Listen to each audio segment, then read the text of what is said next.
स्वागत है आप सभी का स्कोरमिट के भी चैनल में। आपने हाल फिलहाल में सुना होगा कि डेरना शहर में एक फ्लड आया हुआ है। डेरना शहर जो लीबिया में पड़ता है, वहां पे भारी भरकम फ्लड आया हुआ है और कई हजार लोगों की मृत्यु हो गई है। तो ये डेरना शहर में फ्लड आया है, इससे एसोसिएटेड एक्टिविटीज वहां पे हुई हैं, जिसकी वजह से ये न्यूज में है बहुत ज्यादा। और इस सबके पीछे कहीं ना कहीं जो फ्लड आया है, लीबिया की सरकार ही जिम्मेदार है। वो कैसे जिम्मेदार है, हम इस वीडियो में आज समझेंगे। लीबिया की आज की हालत क्या है, लीबिया कंट्री कहाँ एग्जिस्ट कर सकता है करता है और कहाँ पे इसका पोटेंशियल जाके रुकेगा फ्यूचर में। आइए समझते हैं इन सब चीजों को इस वीडियो के माध्यम से। The title for this video is an in depth look at Libya. Location आप देख पा रहे होंगे स्क्रीन पे। लीबिया एक अफ्रीका का कंट्री है जो कि इजिप्ट, सूडान, चाड, नाइजर, अल्जीरिया, ट्यूनीशिया इन सब से घिरा हुआ है।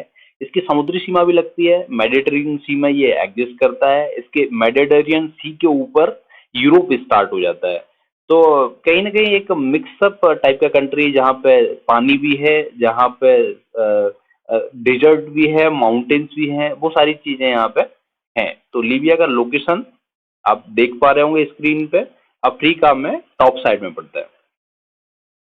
ज्योग्राफी के हिसाब से अगर आप समझेंगे, लीबिया सहारा डिजर्ट का ही एक पार्ट है। इसका जो नीचे वाला पार्ट है वो सारा डिजर्ट में आता है। कोस्टल प्लेन्स भी है यहाँ पे, जो मेडिटेरियन सी है वहाँ पे कोस्टल प्लेन्स है और ज्यादातर इसकी जो आबादी है वो कोस्टल प्लेन्स में ही रहती है, अपर साइड ही रहती है, क्योंकि नीचे की साइड में तो सारा डिजर्ट है। माउंटेन्स है यहाँ पे, काफी फेमस माउंटेन्स भी है बीच में। तो जो टेरेन है लीबिया का वो काफी मिक्सअप है। आप इंडिया का अगर देखो तो हमारे यहाँ पे क्या है, उतना ज्यादा डिजर्ट नहीं है यहाँ पे, लेकिन डिजर्ट ज्यादा है। माउंटेन्स हमारे यहाँ पे हैं, सी हम बीचेस हमारे यहाँ पे हैं, तो ऐसे वहाँ पे भी है। लेकिन इंडिया का जो एक भौगोलिक परिस्थिति है, बारिश होने का, डिजर्ट कम होना, सर्दी, हिमालय, बर्फ, वो सारा कॉम्बिनेशन काम करता है, लेकिन वहाँ पे उतना नहीं है। अल्टीमेटली ट्रॉपिकल कंट्री आप बोल सकते हो, जहाँ पे बारिश थोड़ी सी कम होती है और डिजर्ट है। बाकी जो सिचुएशन है वो थोड़ी सी टफ है रहने के लिए, इसलिए आबादी ऊपर की साइड में ज्यादातर रहती है। तो फिलहाल आपने डेरना शहर सुना है, वो मेडिटेरियन सी से बिल्कुल चिपका हुआ है, उसकी सीमा समुद्र से लगती है, बिल्कुल पास में है, टॉप साइड में है। ये अगर आप देख पा रहे होंगे स्क्रीन के ऊपर, तो लीबिया का जो एक टोब्रुक, डारना, अलमारी, ये सारी जो सिटीज हैं, इवन त्रिपोली जो कि लीबिया की राजधानी है, वो भी ऊपर ही है, मेडिटेरियन सी से ही टच करती है। तो वहीं पे त्रिपोली के अपोजिट साइड में अलमारी के आसपास में इसका लोकेशन है, डेरना शहर का। लीबिया को समझने के लिए इसकी हिस्ट्री को समझिए। लीबिया बहुत ही पुराना कंट्री है जो कई हजार सालों से एग्जिस्ट करता है। लीबिया अपनी आज़ादी लेने से पहले 1951 में इटली और जर्मनी का एक पार्ट बन गया था। उन्होंने कॉलोनाइज कर लिया था, मेनली इटली ने इसे कॉलोनाइज कर लिया था और काफ़ी युद्ध हुआ, लड़ाइयाँ हुई और सन 1951 में एक किंग इद्रिस का जन्म हुआ वहाँ पे। इद्रिस जन्म हुआ मतलब उन्होंने टेक ओवर किया। किंग इद्रिस 1951 में आज़ादी लेने के बाद इटली से किंग इद्रिस ने टेक ओवर किया, जिन्होंने 1969 तक सत्ता संभाली। इतने सालों तक वो किंग बने रहे। उसके बाद में क्या हुआ, उसके बाद में एक और दूसरे तानाशाह आए यहाँ पे, वो काफी चर्चा में थे, आपने नाम भी सुना होगा। तो इस तरह से कहानी बढ़ती है इसकी। लीबिया की स्टेबिलिटी पॉलिटिकल व्यू से कभी भी नहीं रही इस कंट्री में। पहले इटली ने शासन किया, उससे पहले और भी बहुत सारे, ऑटोमन एम्पायर आपने सुना होगा, वो भी यहाँ पे शासन करके गया है। तो यहाँ के जो लोग हैं, डेमोक्रेसी का एक जो सिस्टम है वो यहाँ शुरू से ही कभी नहीं रहा है। तो इद्रिस के बाद में गद्दाफी यहाँ पे आया, जो आगे वीडियो में समझते हैं। ये आप फोटो में देख पा रहे होंगे, लेफ्ट साइड में किंग इद्रिस है, जिसने 1951 में इटली से सत्ता अपने हाथ में ली और आगे 1969 में गद्दाफी ने इद्रिस को हटा के सत्ता अपने हाथ में ली। तो गद्दाफी एक प्रॉपर बोल सकते हो मोनार्ची वाला सिस्टम वहाँ पर गवर्न कर रहा था, ऑटोक्रेसी एक तरीके से थी। तो 1969 से लेकर 2011 तक मोहम्मद गद्दाफी ने शासन किया वहां पे। इतने सालों तक, लंबे लगभग 42 सालों तक गद्दाफी ने लीबिया में शासन किया, अपने हिसाब से चीजें चलाई कुछ अच्छे काम किए, ज़्यादातर बुरे काम किए। तो 2011 में जनता इतनी परेशान हो गई कि उसे सड़कों पे दौड़ा-दौड़ा के मारा, गद्दाफ़ी को। ये बहुत ज़्यादा शॉकिंग था उस टाइम के लिए, वीडियोज़ भी इसके बहुत वायरल हुए थे। तो गद्दाफ़ी को दौड़ा-दौड़ा के मारा गया। उसके बाद में क्या हुआ, 2011 के बाद में बिल्कुल बिखर गया ये कंट्री।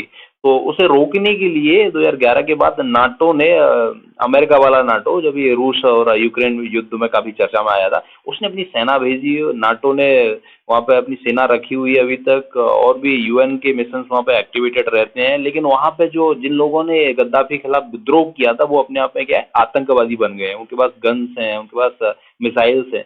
तो कुछ ग्रुप्स बट गए हैं, दोनों लड़ रहे हैं आपस में, और स्टेबिलिटी है नहीं, सरकार कुछ है नहीं। यही सब रीजंस हैं कि वहाँ पे ऐसी तबाहियाँ हो रही हैं। ऐसा मॉनिटरिंग ही सिस्टम नहीं है, तो कैसे कोई डैम्स वगैरह को मॉनिटर करेगा, कैसे एजुकेशन को मॉनिटर करेगा। तो अल्टीमेटली उसका जो खूब बोल सकते हो आप दुष्प्रभाव है, और बोल सकते हो प्रभाव है, नेगेटिव इम्पैक्ट है, वो जनता के ऊपर ही पड़ने वाला है, जो कि अभी हमें डेरना फ्लड्स में देखने को मिला है। तो ये मॉडर्न हिस्ट्री है इसकी। 2011 के बाद ये सिविल वॉर में चला गया कंट्री, अभी भी सिविल वॉर ही चल रहा है वहाँ पे, आप बोल सकते हो। इकोनॉमी के हिसाब से और आप देखोगे तो ये कंट्री में अफ्रीका का लार्जेस्ट ऑयल रिजर्व यहाँ पे पाया जाता है। और इंटरेस्टिंगली लीबिया ओपेक, जो कि एक रशिया, सऊदी अरेबिया, इन सब का एक ग्रुप है ना, उसका ओपेक का organisation of petroleum exporting countries, जो टॉप रिच ऑयल कंट्रीज हैं, उनका एक ग्रुप है। तो लीबिया उसका पार्ट है। तो इसका पोटेंशियल समझिए आप कि कितना इंपॉर्टेंट कंट्री है ये अफ्रीका के लिए, और अपने आप अपनी इकोनॉमी को गवर्न करने के लिए आगे। तो इस कंट्री को एक्सप्लोर ही नहीं किया जा रहा, वहाँ पे वो चीज़ें हो ही नहीं पा रही, मिनरल्स निकाले नहीं जा रहे, पेट्रोल उतना निकाला नहीं जा रहा। तो अल्टीमेटली क्या होगा, डाउनफॉल ही होगा कंट्री का।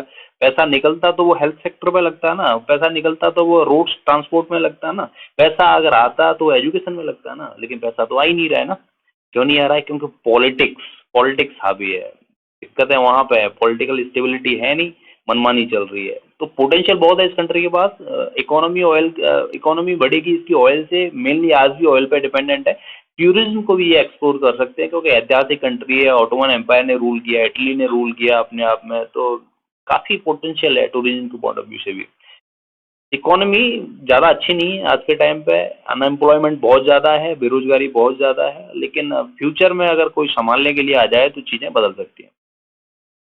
कल्चर सोसाइटी अरेबियन कल्चर को फॉलो करते हैं। बेरवेर एक जो इनका है काफ़ी कंट्रीज में, बेरवेर धर्म को मानने वाले, भाषा को बोलने वाले लोग यहाँ पे ज़्यादातर पाए जाते हैं। इस्लामिक कंट्री है, तो वही कल्चर है अरेबियन वाला, वही यहाँ पे फॉलो होता है। सोसाइटी पीसफुल बोल सकते हो, लेकिन पीसफुल 2011 के बाद में नहीं रही, क्योंकि विद्रोह शुरू हो गया। लगभग 4 लाख लोगों ने यहाँ से पलायन किया उसी टाइम पे। अब तो पता नहीं कितने लाख लोग यहाँ से जा चुके होंगे। तो काफ़ी इनसिक्योर कंट्री बन चुका है एक टाइम पे, जो काफ़ी खुशहाल हुआ करता था। चैलेंजेस क्या हैं? सबसे बड़ा चैलेंज तो गवर्नमेंट स्टेबिलिटी का है, कि स्टेबल कोई रह ही नहीं पाता। किंग आए, दो दो मनमानी करके चले गए, उसके बाद कभी चुनाव नहीं हुए, ढंग से कोई सिस्टम चल नहीं रहा है, युवाओं के हाथ में हथियार पकड़ा रखे हैं। तो कैसे काम चलेगा? ये बहुत बड़ा चैलेंज है यहाँ के लिए, कि गवर्नमेंट यहाँ पे स्टेबल आए।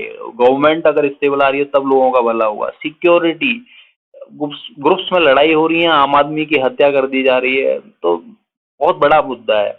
एम्प्लॉयमेंट, रोजगार नहीं है लोगों के पास, गवर्नमेंट नहीं है, पढ़ाई नहीं है, हेल्थ नहीं है, रोजगार नहीं है, और बहुत सारे इश्यू हैं जो कोर इश्यू जिनको हम बोल सकते हैं, वही यहाँ पे सबसे बड़ा चैलेंज है।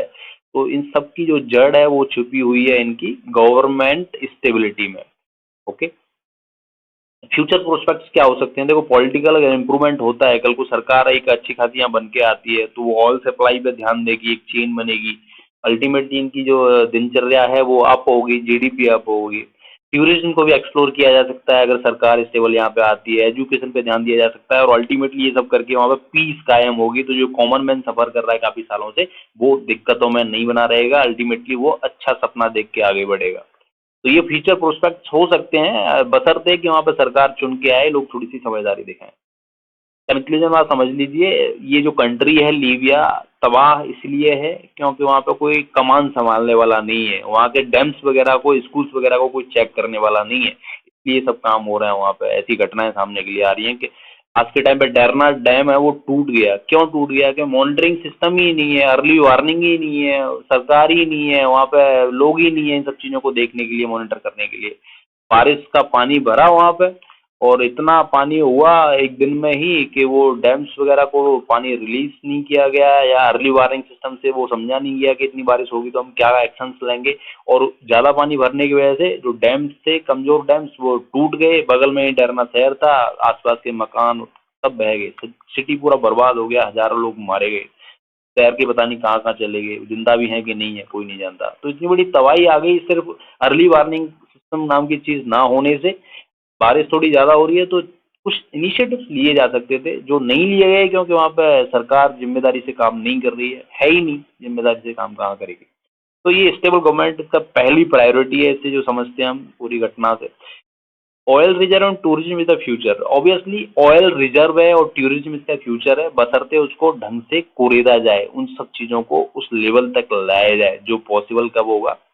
वन एंड ओनली एक ही बात है, हर एक कंसेप्ट वहाँ जाके रुक जा रहा है कि स्टेबल गवर्नमेंट आ जाने की बात। सरकार वहाँ पे एक बढ़िया आने के बाद में, लोगों की समझदारी दिखाने के बाद, चुनाव होने के बाद ये सारी चीज़ें वहाँ पे इम्प्रूव की जा सकती है। लास्ट में एक क्वेश्चन मैं आपके लिए छोड़ रहा हूँ, in which year Libya got freedom from Italy? So please do answer of this question in the comment box. And if you think, मैं आज इसमें एक स्पेशल केस लगा रहा हूँ कि 4 ऑप्शंस में भी अगर कोई करेक्ट आंसर नहीं है, and if you think correct answer 5वां है, तब भी आप उसको टाइप कर दीजिए कमेंट बॉक्स में।